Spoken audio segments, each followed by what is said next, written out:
نحمده ونصلي على رسوله الکریم اما بعد. صدر ذیشان، اہل میزان اور سامعین کرام، اسوہ حسنہ کیا ہے؟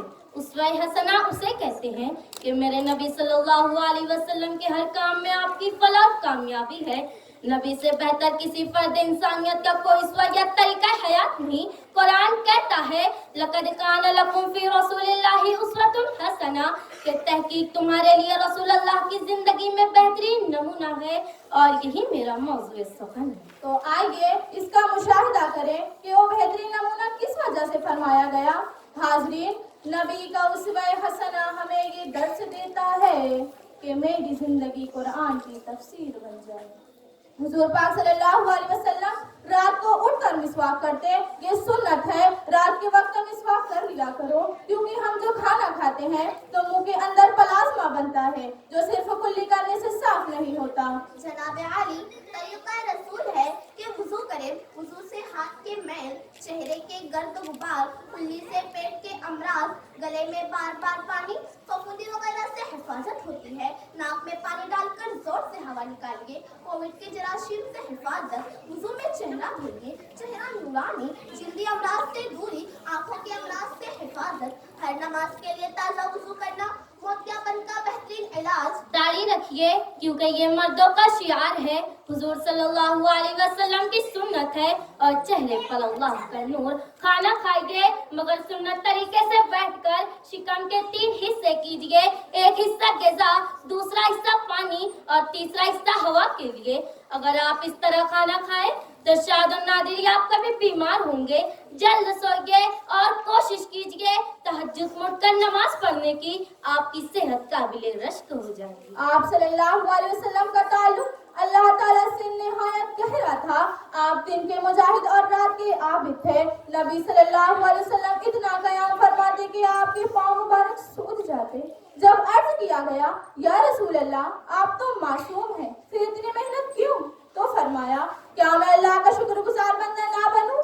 یہ ہے عبادت کا وہ معیار جو ہمیں سکھاتا ہے کہ بندگی محض قرض ادا کرنے کا نام نہیں بلکہ محبت و شکر کے جذبے سے سرشار تعلق بندگی کا نام ہے. محترم سامعین، اللہ تعالیٰ نے آپ کے اخلاق کی تعریف کرتے ہوئے فرمایا وَإِنَّكَ لَعَلَىٰ خُلُقٍ عَظِيمٍ کہ بے شک آپ عظیم اخلاق کے مالک ہیں. آپ کی سچائی، عفو، درگزر اور رحم و شفقت نے دشمنوں کے دل بھی موہ لیے. طائف کے واقعے کو یاد کیجیے جب طوفان نے پتھر مارے، خون بہایا، مگر آپ نے بددعا نہ دی بلکہ فرمایا اے اللہ میری قوم کو ہدایت دے، وہ نہیں جانتے. یہ ہے وہ اخلاق جو دنیا کے ظالم دلوں کو بھی موم کر دیتا ہے. معزز سامعین، حضور صلی اللہ علیہ وسلم نے عورت، بچے، غلام، یتیم سب کے ساتھ حسن سلوک کا درس دیا.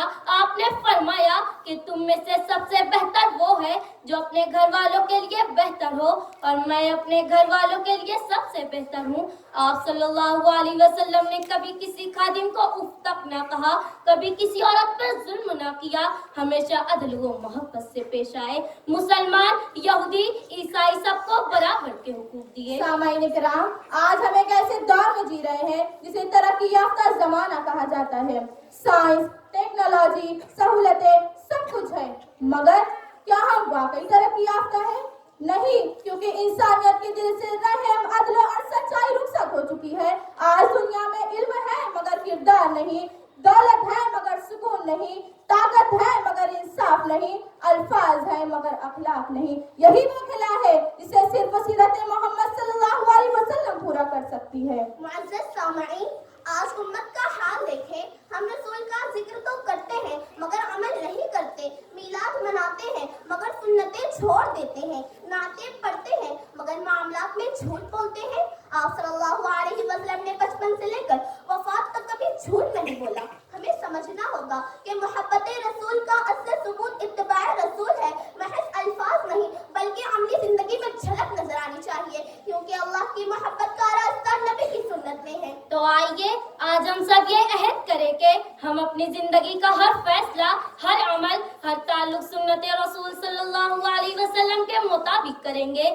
اللہ تعالیٰ میں نبی کریم صلی اللہ علیہ وسلم کی سیرت کو سمجھنے، اس پر عمل کرنے اور دنیا میں اس کا پیغام پھیلانے کی توفیق عطا فرمائے.